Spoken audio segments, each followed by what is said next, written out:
कल मैंने आप लोगों को सूरज यू कैन स्टार्ट रिकॉर्डिंग।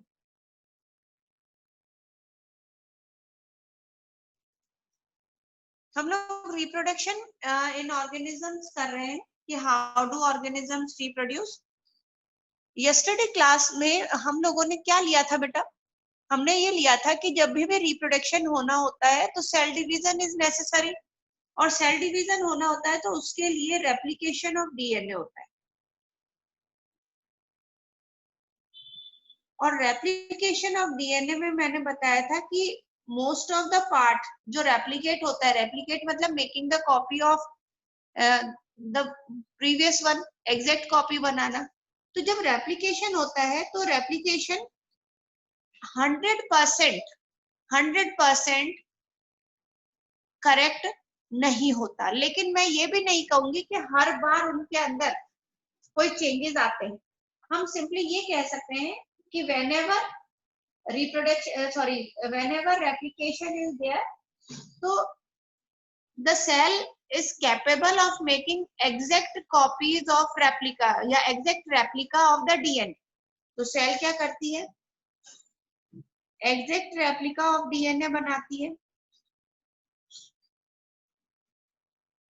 लेकिन जब एग्जैक्ट रेप्लिका ऑफ डीएनए बनाती है तो उस दौरान थोड़े बहुत चेंजेस होते हैं, तो कुछ वेरिएशंस आ जाते हैं बेटा।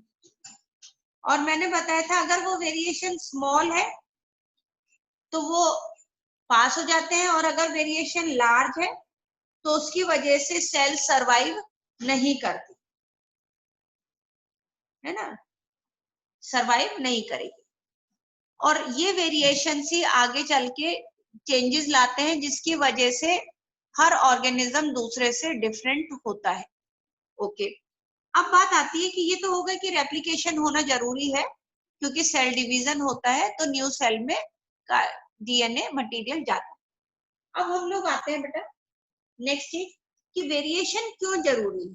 ये क्वेश्चन 2 इयर्स पहले क्वेश्चन आया हुआ एनटीएससी में, व्हाई वेरिएशन इज नेसेसरी। तो जब तक एनटीएससी में आया था उससे पहले तक मैं ये बताती थी कि variation is necessary for evolution, it is necessary for ma'am evolution. हाँ बोलो बेटा। मैम रिकॉर्डिंग की परमिशन दे दो मैम। मैम मुझे भी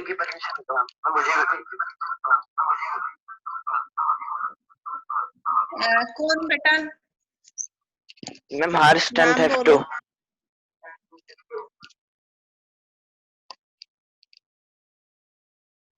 मैम मुझे भी दे दो।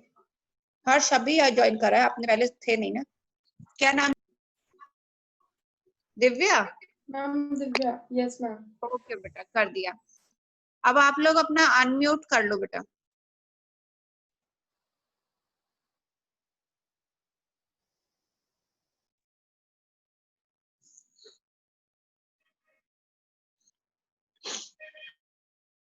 तो एनटीएससी में क्वेश्चन आया हुआ है 2 इयर्स बैक कि व्हाई वेरिएशन इज नेसेसरी। तो मैं हरदम यही बताती थी कि variation is necessary for evolution, कि वेरिएशन नेसेसरी है इवोल्यूशन को, क्योंकि हम लोग सीनियर क्लासेस में बच्चों को पढ़ाते हैं कि variation is the fountain head of evolution.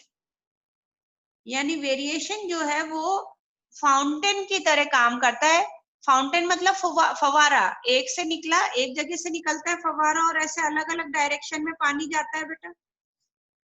तो इसका मतलब हुआ वेरिएशन की वजह से न्यू स्पीशीज, ए स्पीशीज, बी स्पीशीज, सी, डी, ई, अलग अलग स्पीशीज डेवलप होती है ड्यू टू द वेरिएशन।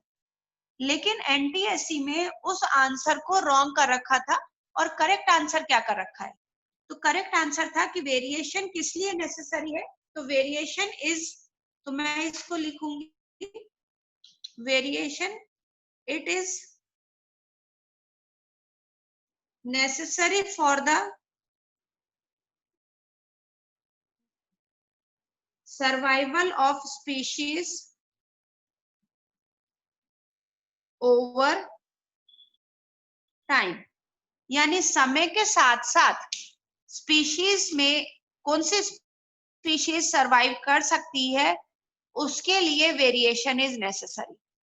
तो सही आंसर ये रहेगा। अब हो सकता है कि जब तुम्हारा भी पेपर हो तो क्वेश्चन आ जाए कि व्हाई वेरिएशन इज नेसेसरी, और उसमें दोनों ऑप्शन आएंगे, variation is necessary for the survival of species, variation is necessary for the evolution.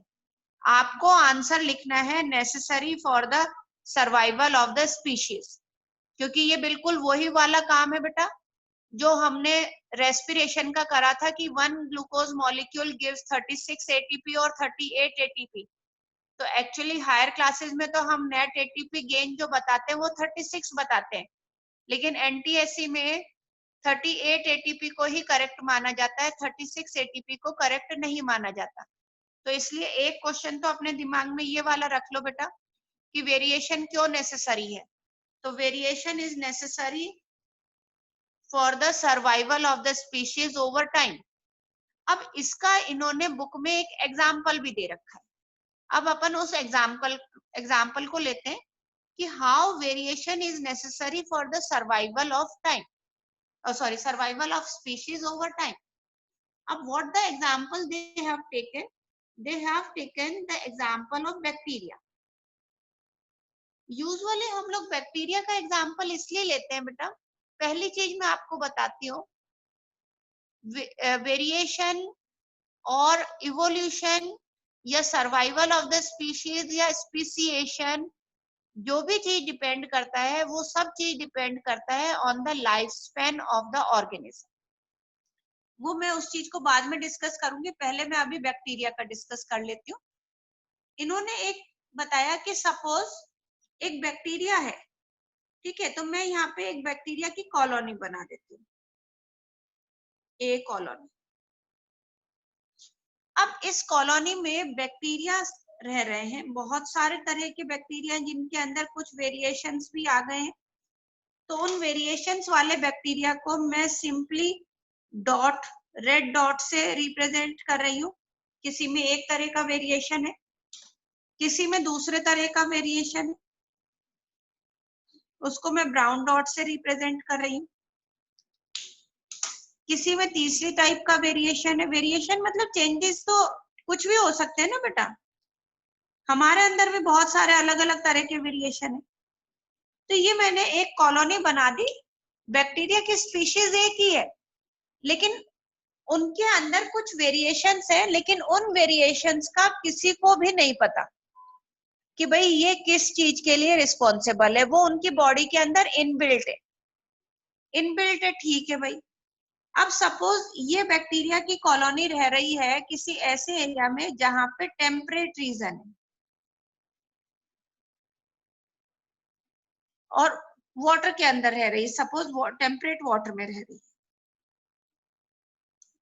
अब बेटा क्या हो, ये सारे के सारे सरवाइव कर रहे हैं, रेड भी सरवाइव कर रहे हैं, ब्लू भी, ब्राउन भी, ब्लैक भी और पेन वाले भी, सब सरवाइव कर रहे हैं because they have the capability to survive in that environment, they are adapted to the environment, temperate water के environment के लिए adapted है, ठीक है। अब बोला कि हो सकता है कि ग्लोबल वार्मिंग हो जाए और ग्लोबल वार्मिंग की वजह से टेम्परेचर हाई हो जाए।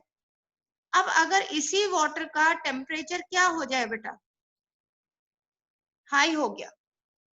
अब अगर हाई हो गया तो ये सेम कॉलोनी में, अब इस सेम कॉलोनी को यहाँ बना रही हूँ कि सेम कॉलोनी में केवल some of the bacteria are able to survive. कुछ ही bacteria, 1 2 3 4 5 6, 1 2 3 4 5 6, only some few bacteria are able to survive. अब ये फ्यू बैक्टीरिया क्यों सर्वाइव करे, क्योंकि इनके पास पहले से वेरिएशन था, इनके पास पहले से ये वेरिएशन था कि they can survive in high temperature along with the temperate temperature, यानी नॉर्मल टेम्परेचर के साथ साथ अगर ये हाई टेम्परेचर पर भी चले जाएं तो इनके अंदर कोई परेशानी नहीं होगी, दे विल सर्वाइव। लेकिन ये चीज ना तो इनको पता था ना इनके साथियों को पता है।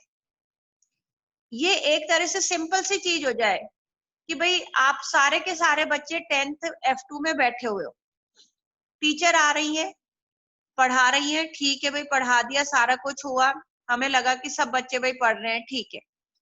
अब बेटा किसी दिन मैं स्कूल में ये कहूं कि आपके डिबेट कंपटीशन है, अब मुझे नहीं पता कि कौन बच्चा अच्छी डिबेट बोल सकता है। अब सपोज कोई एक बच्चा है, मैं सिंपली मान लूं कि ये संथिल है, अब देखने से संथिल क्लास में बिल्कुल चुपचाप बैठता है, मुझे लगेगा वो क्या डिबेट बोल पाता है। लेकिन अगर मैं सबको बुलाऊं कि भाई चलो सब जने बोलेंगे आके, तो सारे बच्चे अपना तैयार करके मटेरियल बोल के जाएं। अब जिसमें पहले से कोई कैपेबिलिटी होगी तो वो बोल पाएगा, तो ही हम आइडेंटिफाई कर पाएंगे कि भाई ये बच्चा XYZ बच्चा जो है ये तो अच्छी डिबेट बोल पा रहा है। अब ये नहीं है कि उसके अंदर एकदम से चेंजेस आ गए कि उसने आज डिबेट के लिए कोशिश करी, वो उसके अंदर इनबिल्ट था, पहले से था, लेकिन वो किसी को अपीयर नहीं हुआ। तो ऐसे ही इस कॉलोनी ऑफ बैक्टीरिया में ये बैक्टीरिया थे जो नॉर्मल वाटर में सरवाइव कर रहे थे अलोंग विथ अदर्स, लेकिन जैसे ही वाटर का टेम्परेचर चेंज हुआ, बाकी bacteria were not able to survive, but these bacteria were able to survive. अब बेटा ये तो सरवाइव कर गए और बाकी सारे क्या हो गए, सरवाइव नहीं कर पाए।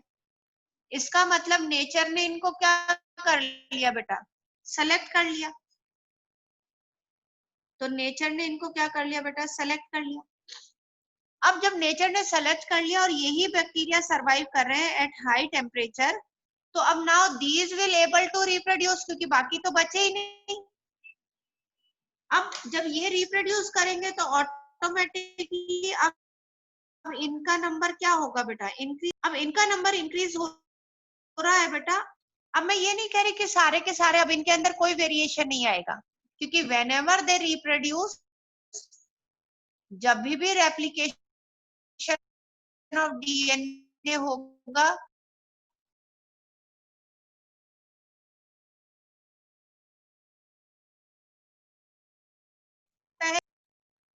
इस तरह से। तो this is how the variation enable the organism for the survival of the species. अगर ये सारे इनके अंदर पहले से कोई वेरिएशन नहीं होता हाई टेम्परेचर में रहने के लिए, तो गर्म पानी होते ही, ग्लोबल वार्मिंग होते ही ये पूरी कॉलोनी ऑफ बैक्टीरिया क्या हो जाती बेटा, वाइप आउट हो जाती, कंप्लीटली फिनिश हो जाती, एक्सटिंक्ट हो जाती। लेकिन ये एक्सटिंक्ट नहीं हो पाई, क्यों? क्योंकि इनके पास एग्जिस्टिंग को, कि पहला पॉइंट में लिखती हूँ कि the variation arises during 10th class में हमारे लिए वर्ड है कॉपिंग ऑफ DNA, जबकि इसको हम कहते हैं replication. Copying of DNA is also called as replication. तो वेरिएशन अराइज हो रहे हैं ड्यूरिंग कॉपिंग ऑफ DNA। दूसरा point, the pre existing variation, यहाँ पे यही वर्ड आएगा, द प्री एग्जिस्टिंग वेरिएशन। कि प्री एग्जिस्टिंग मतलब पहले से प्रेजेंट होने वाले variation enable the species to survive in changing environment. कि जो पहले से वेरिएशन प्रेजेंट है वो इनेबल करते हैं स्पीशीज को कि वो सरवाइव कर सके। ठीक है, तो ये चीज हमारी आ जाती है कि भाई जो मैंने आपको बता रही थी कि वेरिएशन क्यों नेसेसरी है। तो variation is necessary for the survival of species. Board में अगर आता है क्वेश्चन कि what is the importance of variation, तो आप दो इम्पोर्टेंस लिख सकते हो। पहला, variation is necessary for the survival of species over time, और दूसरा, it may results into the evolution. लेकिन एनटीएससी में अगर ऑप्शन आता है और 4 ऑप्शन में से एक ऑप्शन ये होता है सर्वाइवल ऑफ द स्पीशीज, तो आप यही ऑप्शन डाल के आओगे। और अगर बाय चांस ऐसा आ जाते थे 3 ऑप्शन देख के चौथा ऑप्शन दे दे बोथ ए एंड बी, यानी इवोल्यूशन वाला भी दे दे और स्पीशीज सर्वाइवल भी दे दे, तो फिर आपको ऑप्शन डालना पड़ेगा बोथ ए एंड बी वाला। लेकिन अगर बोथ ए एंड बी वाला ऑप्शन नहीं है तो this is more accurate answer, इसी को ही एनटीएससी कंसीडर करती है, इसको कंसीडर नहीं करती। तो ये हो जाता है बेटा कि बैक्टीरिया के अंदर किस तरह से वेरिएशन जो होता है वो उसको इनेबल करा to survive in the changing environment. Same example, यही सेम एग्जांपल हम लोग ले सकते हैं डीडीटी रेजिस्टेंट मॉस्किटो के लिए। डीडीटी रेजिस्टेंट मॉस्किटो, तो डीडीटी रेजिस्टेंट मॉस्किटोस कौन होते हैं बेटा? मैं आपको सिंपली बताती हूँ बेटा।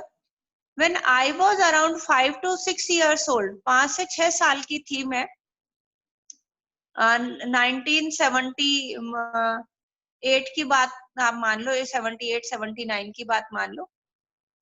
तो उस टाइम में बेटा मलेरिया बहुत डेडली डिजीज कंसीडर किया जाता था। दो इसकी मेडिसिन मिल गई थी क्विनिन, लेकिन फिर भी लोगों को बहुत, जैसे आजकल डेंगू चिकनगुनिया होता है, आजकल कोरोना के चक्कर में तो डेंगू चिकनगुनिया से तो अब कोई डरता ही नहीं है।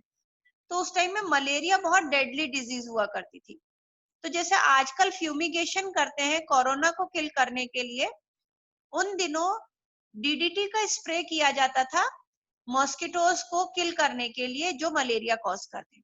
तो बेटा हर घर में आके वो लोग, घर की जो पहले नालियां जो होती थी वो ओपन होती थी, तो उन नालियों में डीडीटी स्प्रे करते थे। गार्डन्स होते थे, उस गार्डन में वो डीडीटी स्प्रे करते थे।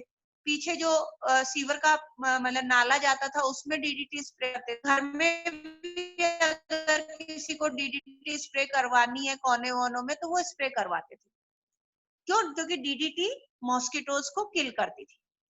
अब बेटा क्या हुआ कि डीडीटी जब मॉस्किटो को किल करती थी तो इस हिसाब से तो अभी एक भी फीमेल एनोफिलीज या मेल एनोफिलीज नहीं बचना चाहिए था। लेकिन क्या हुआ कि उसी टाइम में उन्हीं फीमेल एनोफिलीज या मेल एनोफिलीज मॉस्किटो में, कुछ एनोफिलीज मॉस्किटो में ऐसे वेरिएशन रहे होंगे प्री एग्जिस्टिंग, यानी पहले से प्रेजेंट। उन्होंने तभी की तभी नहीं सोचा कि भाई डीडीटी डाल रहे हैं चलो वेरिएशन डेवलप करें, नहीं, ये वेरिएशन बाय बर्थ होते हैं। तो प्री एग्जिस्टिंग वेरिएशन रहे होंगे एनोफिलीज में which remain unaffected, sorry unaffected, यानी जिसकी वजह से एनोफिलीज अनअफेक्टेड रहे। किससे बेटा? डीडीटी से। और जो अनअफेक्टेड रहे वो सरवाइव करे। जो सरवाइव करा उन्होंने अपनी प्रोजेनी बनाई, उनके बच्चे हुए, उनकी प्रोजेनी हुई, तो आज हमारे पास जितने भी मॉस्किटो हैं वो सब डीडीटी रेजिस्टेंट मॉस्किटो हैं। तो ये एग्जांपल हो जाता है डीडीटी रेजिस्टेंट मॉस्किटो के डेवलप होने का। That is the pre existing variation responsible for the DDT resistant mosquito. ऐसे ही तीसरा एग्जांपल मैं प्री एग्जिस्टिंग वेरिएशन का लूं तो तीसरा एग्जांपल हमारा आता है बेटा antibiotic resistant, antibiotic resistant bacteria. यानी आजकल बहुत सारे ऐसे बैक्टीरिया हो गए हैं जिनके ऊपर एंटीबायोटिक का कोई असर नहीं होता, वो एंटीबायोटिक रेजिस्टेंट है। तो ये भी जिन बैक्टीरिया में पहले से एंटीबायोटिक रेजिस्टेंट जीन प्रेजेंट होते हैं उनके ऊपर असर नहीं होता, वो सरवाइव करते हैं। और जब वो सरवाइव करते हैं तो ऑटोमेटिकली नेचर में उनका नंबर ही एनहांस होता है। और अगर आप लोगों को याद हो, और मुझे नहीं याद कि मैंने आप लोगों को ये वाली स्टोरी सुना रखी है या नहीं सुना रखी है, कि आजकल जो टीबी है, ट्यूबरक्लोसिस, पहले भी डेडली डिजीज थी, अभी भी डेडली डिजीज है। स्टेटिस्टिक्स में आया है कि कोरोना वायरस से डेली इतनी डेथ नहीं होती है इंडिया में जिससे ज्यादा टीबी से डेथ होती है हर डे। और वो भी आजकल टीबी भी क्या हो गई है बेटा, MDR टीबी। आजकल जो नई टीबी हो गई है उसका नाम है MDR टीबी।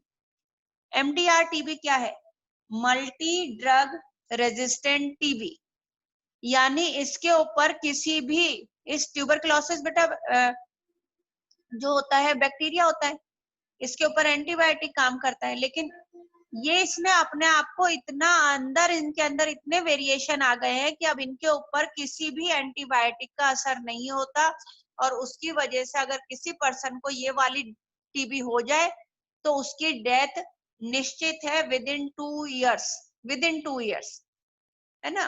और इसकी शायद मैंने आप लोगों को स्टोरी सुनाई होगी। महाराष्ट्र में बेटा एक एरिया है, मुझे अभी उसका नाम याद नहीं आ रहा, जैसे अपने आजकल यहाँ पे रिवाड़ी और महेंद्रगढ़ है जहाँ से बहुत सारे MBBS डॉक्टर्स निकलते हैं, PMT IIT क्लियर करते हैं, ऐसे ही महाराष्ट्र में एक एरिया, मुझे नाम याद आएगा तो मैं बताऊंगी। तो वहां पे वो एरिया बहुत गरीबी का है, मतलब बहुत गरीब लोग हैं, लेकिन वहां पे वो स्कूल में पढ़ाया बहुत अच्छे से जाता है, गवर्नमेंट स्कूल्स में भी। तो बच्चे बहुत ज्यादा MBBS के लिए, IIT के लिए, इंजीनियरिंग के लिए निकलते हैं।